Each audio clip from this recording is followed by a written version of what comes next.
Après la défaite lors du vol de Badr, les habitants de Quraysh ont réalisé qu'ils devaient se venger pour changer leur malheur. Si nous n'agissons pas, rien n'empêchera Mahomet de nous attaquer continuellement.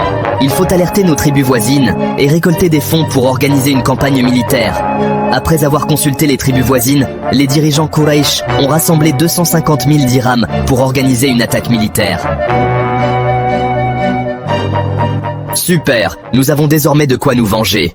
Abu Sufyan organisa l'armée Quraysh et la conduisit vers Médine. 15 femmes Quraysh rejoignirent l'armée, dirigée par Hind bint Utba, l'épouse d'Abu Sufyan. Durant le vol de Badr, les partisans de Mahomet ont tué mon père Utba, mon oncle Shayba et mon fils Hanzala. Je vais les venger maintenant. Hind bint Utba s'est approché de Washi, un esclave abyssin connu pour son habileté exceptionnelle avec un javelot. Washi, si tu peux tuer Hamza pour te venger de mon oncle, je t'accorderai ta liberté. Oui madame, j'accepte votre offre. Un an après leur défaite, lors du vol de Badr, au mois de Ramadan, une armée de 3000 guerriers Quraysh marcha de la Mecque vers Médine, dirigée par Abu Sufyan. L'armée noire marchait à leur côté. Ils marchèrent pendant une dizaine de jours jusqu'à arriver au mont Uhud, à quelques kilomètres de Médine. Un espion nommé Hubab ibn al-Mundhir a informé le prophète Mahomet de l'approche de l'armée Quraysh. Ils viennent nous attaquer. Peu de temps après, la nouvelle se répandit parmi les habitants de Médine que l'armée Quraysh avançait.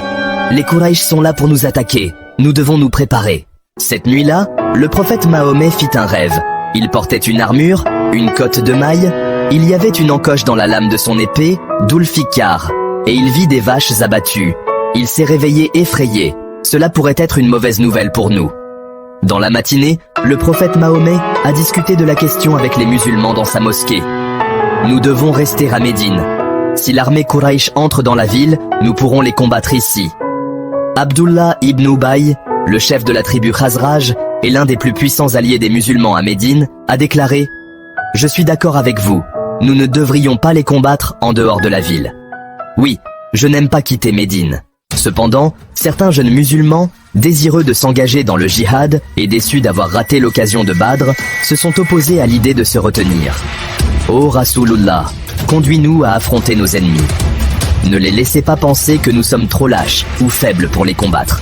Oui, attaquons-les maintenant. Ô Rasulullah, je ne mangerai pas tant que je n'aurai pas combattu les païens Qurayshi à l'extérieur de Médine avec cette épée. Finalement, le prophète Mahomet a accédé à leur demande. Préparons-nous à la guerre. L'armée musulmane se prépare au combat. Les mêmes jeunes musulmans qui auparavant étaient désireux de se battre se sont approchés du prophète Mahomet. Si vous aviez voulu rester en ville, nous ne vous serions pas opposés. Oui, nous n'avions pas le droit de vous persuader contre votre gré. J'ai déjà enfilé mon armure, et maintenant tu me dis ça? Il n'est pas convenable qu'un prophète qui a revêtu son armure la remette jusqu'à ce qu'il ait combattu. Le prophète Mahomet a conduit une armée de 1000 personnes au mont Uhud pour rencontrer l'armée Quraysh. Sur les 1000 soldats, 300 étaient des soldats musulmans Khazraj. Ils étaient dirigés par Abdullah ibn Ubay. Lorsqu'ils atteignirent Al-Shaout, entre Médine et Uhud, Abdullah ibn Ubay changea complètement d'avis. « Ô mes hommes, Muhammad leur a obéi et m'a désobéi. Pourquoi devrions-nous perdre nos vies ici? Qu'il se contente de sa décision. Nous n'en ferons pas partie. Retournons maintenant. » Puis, Abdullah ibn Ubay a retiré son armée. Abdullah bin Ubay et son armée partent. Abdullah bin Ubay est un hypocrite. Lisez le Coran, verset 3 page 167. Qu'Allah vous maudisse, vous les ennemis d'Allah. Allah rendra son prophète indépendant de vous. Ô Rassoul, devrions-nous demander l'aide de nos alliés, les Juifs? Le prophète Mahomet et l'armée musulmane ont poursuivi leur marche vers le mont Uhud. Ils évitèrent l'armée Quraysh en passant par le pays d'un aveugle nommé Mirba bin Kayzi. Mahomet et son armée traversent actuellement ton pays. Hein? Comment osent-ils? Emmenez-moi chez eux. Tu es peut-être l'apôtre de Dieu, mais je ne te laisserai pas traverser mon jardin. Par Dieu, Muhammad, si j'avais pu être sûr de ne pas frapper quelqu'un d'autre, je te l'aurais jeté à la figure. Tuez-le! Tuez-le! Ne le tuez pas, car cet aveugle est aveugle de cœur et aveugle de vue. Le prophète Mahomet et l'armée musulmane sont arrivés à la base du Hud, positionnés sur les hauteurs face à la montagne. Ne vous battez pas jusqu'à ce que j'en donne l'ordre. Oui, Rasulullah. Abdullah ibn Jubayr emmène les archers sur la colline d'Ainayan et garde l'arrière de l'armée musulmane. Ne quittez pas votre poste, quoi qu'il arrive. Oui, Rasulullah. Avec l'aide de Talha bin Ubaydullah, le prophète Mahomet a revêtu une double cotte de mailles. Le prophète Mahomet avait du mal à se relever, car la double cotte de mailles était assez lourde. D'accord. Qui veut prendre cette épée? Finalement, Mahomet a remis son épée à Abu Dujana, un combattant habile connu pour sa férocité. L'armée musulmane commença à se déplacer pour faire face à l'armée Quraysh. Zubayr bin Awam commandait les soldats musulmans blindés, tandis que Hazrat Hamza dirigeait les soldats non blindés. L'armée Quraysh avançait également. Le centre était dirigé par Abu Sufyan bin Harb.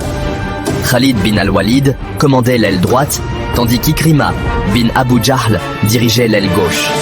Une seule bataille a été déclenchée comme le veut la tradition de la guerre arabe. Talha bin Abu Talha de Quraysh s'est battu contre un musulman nommé Az-Zubayr bin al-Awwam. Rasulullah Az-Zubayr a tué le premier porte-étendard des Quraysh. Allahu Akbar. Chaque prophète a un disciple et mon disciple est Az-Zubayr. Le frère de Talha, Abu Shayba bin Abi Talha, a essayé de relever l'étendard Quraysh qui gisait sur le sol. Mais Hamza l'a attaqué. Ordonnez-leur d'attaquer. Attaque. Allahu Akbar. Tous les Qurayshites, attaquez. Al-Uzza Kubra. Abu Dujana, avec l'épée du prophète Mahomet, tuant de nombreux soldats Quraysh. Il entendit quelqu'un crier violemment, incitant les soldats Quraysh à se battre. « Oh, vous êtes une femme? Cette femme est Hind bint Utba, l'épouse d'Abu Sufyan. J'ai failli te tuer, mais j'ai trop respecté l'épée de l'apôtre pour l'utiliser sur une femme. » Pendant ce temps, Hamza a appelé l'un des soldats Quraysh, nommé Abu Niyar. « Viens ici, fils d'exciseuse. » À cette époque, Washi, l'esclave noir africain, surveillait Hamza attentivement. « Hamza, j'ai les yeux rivés sur toi. » Tu l'as fait, Washi. Vous l'avez tué. Washi a coupé le corps de Hamza et lui a retiré le foie.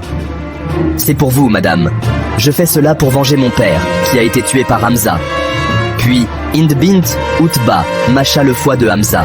« Ça n'a pas bon goût, madame.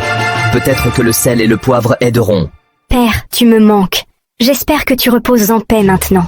Ensuite, Hind a coupé le nez et les oreilles de Hamza. Elle les a utilisés pour décorer ses bracelets ainsi que son bracelet de cheville.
Hamza? Hamza! Do you hear me, Hamza? Do you know that I'm with you? And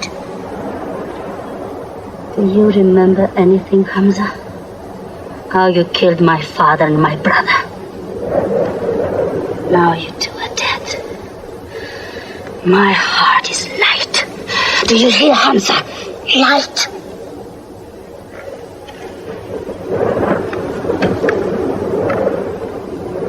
But I haven't finished with you.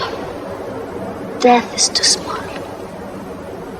Washi, cut him open. Cut him.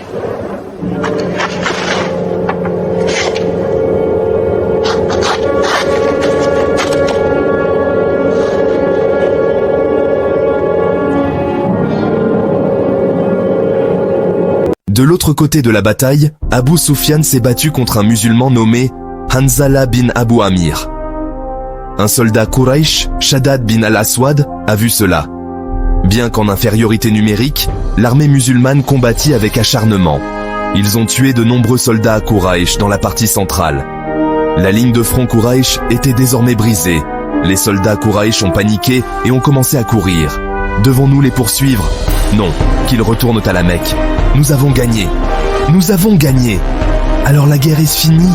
À la suite de leurs hommes, les femmes Quraysh ont également fui. Waouh, voilà notre Jawari. Ils s'enfuirent du champ de bataille en soulevant leurs vêtements. Cela exposait leurs jambes. Salut! Attendez, attendez-moi les femmes. Récupérons le butin de guerre. Butin! Butin! Où est mon butin? L'armée musulmane commença immédiatement à collecter le butin. Épée, lance, bouclier, laissés par les soldats Quraysh, morts et mourants. Que font-ils?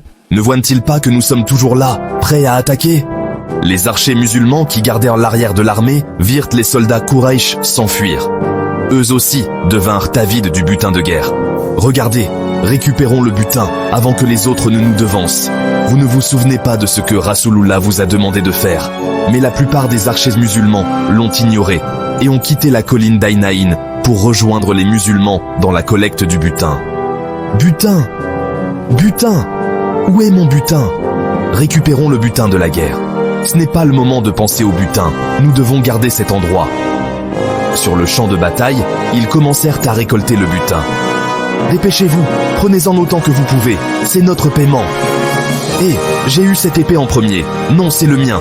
Je n'avais jamais réalisé qu'aucun des compagnons du prophète désirait le monde et ses biens jusqu'à ce jour. Attaquez ces archers. Khalid ibn Walid a conduit la cavalerie Quraysh vers les collines d'Ainaïn. Flèche, attaque! Khalid a vaincu le commandant des archers musulmans, Abdullah bin Jubayr. Ibn Walid a ensuite conduit l'armée Quraysh pour attaquer l'armée musulmane par l'arrière. Regardez, l'armée Quraysh. Je pensais que nous avions déjà gagné. Un autre commandant Quraysh, Ikrima bin Abu Jahl, a dirigé l'armée Quraysh pour attaquer l'armée musulmane depuis le front.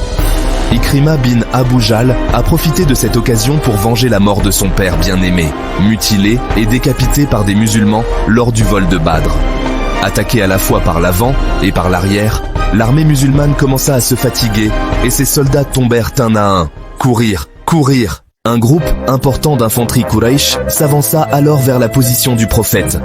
Le prophète Mahomet était gardé par 30 soldats. Il ne pouvait pas croire que les ennemis étaient soudainement devant lui. Les défenseurs musulmans combattent, mais beaucoup d'entre eux sont abattus. Certains Quraysh ont réussi à briser le cordon et se sont approchés à un jet de pierre du prophète. Utbah bin Abi Waqqas a jeté une pierre sur le prophète. Sa pierre a brisé 2 des incisives du prophète et lui a coupé la lèvre inférieure. Abdullah bin Shahab a envoyé une autre pierre pour le prophète. Sa pierre frappa le front du prophète. Abdullah bin Kamiya a réussi à pénétrer les gardes du prophète. Si nous n'agissons pas, rien n'empêchera Mahomet de nous attaquer continuellement. Il faut alerter nos tribus voisines et récolter des fonds pour organiser une campagne militaire. Super! Nous avons désormais de quoi nous venger. Durant le vol de Badr, les partisans de Mahomet ont tué mon père Utbah, mon oncle Shaïba et mon fils Hanzala. Je vais les venger maintenant. Washi, si tu peux tuer Hamza pour te venger de mon oncle, je t'accorderai ta liberté. Oui, madame, j'accepte votre offre. Un an après leur défaite lors du vol de Badr, une armée de 3000 guerriers Quraysh marcha de la Mecque vers Médine, dirigée par Abu Sufyan.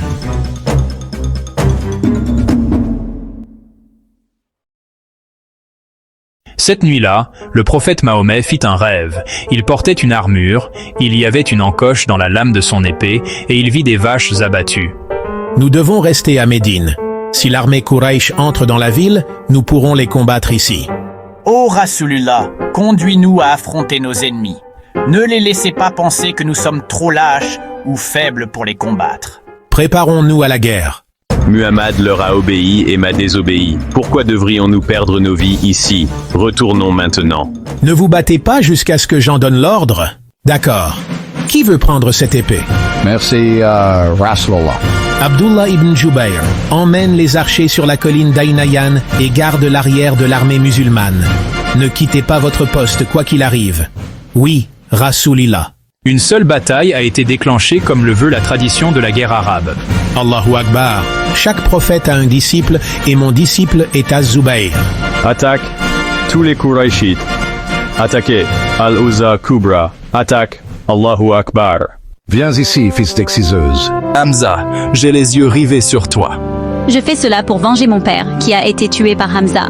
Père, tu me manques. J'espère que tu reposes en paix maintenant. Nous avons gagné. Nous avons gagné. Récupérons le butin de guerre. Butin. Butin. Où est mon butin? Regardez. Récupérons le butin avant que les autres ne nous devancent. Je n'avais jamais réalisé qu'aucun des compagnons du prophète désirait le monde et ses biens jusqu'à ce jour. Attaquez ces archers. Regardez, l'armée Quraysh. Je pensais que nous avions déjà gagné. Courir, courir. Un groupe important d'infanterie Quraysh s'avança alors vers la position du prophète.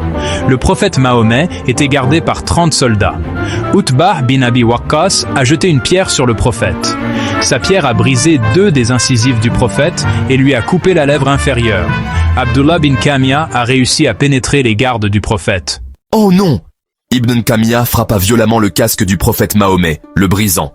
Au secours! Au secours! Au secours! Mahomet hurla hystériquement. Au secours! Au secours! Qui donnera sa vie pour nous? Qui mourra pour nous? Sauvez-moi! Au secours! Au secours! Entendant son appel désespéré, Ziyad bin al-Sakani, accompagné de plusieurs autres musulmans, s'avança pour protéger le prophète Mahomet. Les soldats Qurayshites vinrent les affronter. Tel un poulet impuissant, le courageux prophète se cacha derrière ses protecteurs musulmans. Oh non! Où est Allah? Où est Jibril? Ils ne sont nulle part quand on a le plus besoin d'eux. Les soldats Qurayshites tuèrent les gardes de Mahomet un par un devant lui, jusqu'à ce qu'il ne reste que Ziyad ibn al-Sakani et Sad ibn Waqqas. Tirez-les, tirez-les tous, que ma mère et mon père soient sacrifiés pour vous. Réalisant que sa position était intenable et qu'il était extrêmement vulnérable à de nouvelles attaques, le prophète Mahomet se mit à courir pour sauver sa vie. Le porte-étendard des musulmans, Mus'ab ibn Umayr, se trouvait à proximité. Il ressemblait étrangement au prophète Mahomet. Ibn Kamia l'attaqua et le tua, croyant à tort avoir tué le prophète Mahomet. Enfin, je t'ai eu cette fois. Yo, écoute, poteau, Mahomet a été tué. Oui, je l'ai tué. À l'annonce de cette terrible nouvelle, l'armée musulmane se retrouva en déroute. Nombreux furent ceux qui s'enfuirent du champ de bataille, se dirigeant vers Médine. Un musulman nommé Kab ibn Malik aperçut le prophète Mahomet en fuite et se réjouit en criant « Regardez, il est toujours vivant, Rasulullah est vivant !» Youpi! Un prophète Mahomet, désemparé, cherchant désespérément à éviter d'être repéré, dit « Chut, qu'il croit que je suis mort !» Les Qurayshites avaient déjà entendu dire que Mahomet était toujours vivant. Un soldat Qurayshite nommé Ubay bin Khalaf attaqua le prophète Mahomet. La lance le toucha au côté du cou, mais la blessure n'était pas grave, car la lance ne le pénétra pas. Selon Sirat, Ubay bin Khalaf est mort en route pour la Mecque. Le prophète Mahomet a continué à courir pour sauver sa vie. Il est tombé accidentellement dans un trou creusé plus tôt pour piéger les soldats musulmans. Alors que leur prophète les appelle à leur Seigneur, comment une nation qui blesse le visage de son prophète peut-elle être sauvée? Les compagnons du prophète Mahomet, comme Abu Bakr, Ali et Omar, se sont approchés du fossé. « Rasulullah, ça va là-bas? À l'aide! À l'aide! À l'aide! À l'aide! Ils ont aidé le prophète à sortir du fossé. Ils se sont tous enfuis et ont essayé d'atteindre une grotte près de la colline pour se cacher. Oh les gars, je suis tellement fatigué. Hein? Je suis tellement fatigué maintenant. Je ne peux plus continuer. Talha bin Ubaydullah a proposé de l'aide. Talha a gagné le paradis pour ce qu'il a fait pour moi. À l'intérieur de la grotte, Ali a apporté de l'eau au prophète Mahomet. La colère d'Allah est féroce contre ceux qui ont ensanglanté le visage de son prophète. Quand Abdullah ibn Kamiya brisa le casque du prophète Mahomet, 2 morceaux lui transpercèrent la joue. Abu Ubaïda bin al-Jarrah tenta de retirer les morceaux de métal. Les métaux pénètrent profondément dans ta peau, ya Rasulullah. Laisse-moi les arracher avec mes dents. Cela lui cassa une dent de devant. J'en avais une, mais je me suis cassé la mienne. Laisse-moi essayer d'arracher l'autre. Tu as déjà cassé ta dent. Laisse-moi le faire maintenant. Non, je veux le faire, d'accord ? Lorsqu'il retira le 2e morceau de métal de la joue du prophète, une autre de ses incisives se brisa aussi. Ah ah ah ! Tes dents de devant te manquent, toi aussi ! Immortalisons cet événement. À ceux qui ont répandu la rumeur de ma mort, Allah a révélé ce verset. Mahomet n'est rien de plus qu'un messager. D'autres messagers l'ont précédé. S'il devait mourir ou être tué, régresseriez-vous dans l'incrédulité ? Ceux qui agissent ainsi ne porteront aucun préjudice à Allah. Et Allah récompensera ceux qui sont reconnaissants. Pendant ce temps, sur le champ de bataille, l'armée Quraïshite réalisa qu'Ibn Qamiya n'avait pas tué le prophète Mahomet. Peut-être a-t-il été tué par quelqu'un d'autre. Avez-vous trouvé le corps de Mahomet ? Jusqu'à présent, non. Les soldats Quraïshites recherchent le corps du prophète Mahomet. Non, il n'est pas ici. Abu Sufyan et d'autres commandants Quraïshites montèrent à cheval jusqu'au sommet du mont Uhud. Mes soldats, vous avez accompli un excellent travail. La victoire à la guerre vient à tour de rôle. Aujourd'hui, en échange du jour de Badr, montre ta supériorité ô Hubal, justifie ta religion. Hubal Akbar, Hubal Akbar, Hubal Akbar, Hubal Akbar. Le prophète Mahomet et ses compagnons pouvaient entendre les paroles d'Abu Sufyan depuis l'intérieur de la grotte. Omar lui dit qu'Allah est le plus grand. Oui, Rasulullah, Allah est le très haut et le plus glorieux. Nous ne sommes pas égaux. Nos morts sont au paradis, tandis que les tiens sont en enfer. En réponse, Abu Sufyan appela Omar. Viens ici, près de moi. Omar rencontra Abu Sufyan au sommet du mont Uhud. Omar, avons-nous tué Mahomet ? Par Allah, tu ne l'as pas fait. Il t'écoute en ce moment même. Je te considère plus véridique et fiable qu'Ibn Qamiya. Abu Sufyan et ses commandants ont quitté Omar. Badr est ton lieu de rendez-vous l'année prochaine. Oui, c'est un rendez-vous entre nous.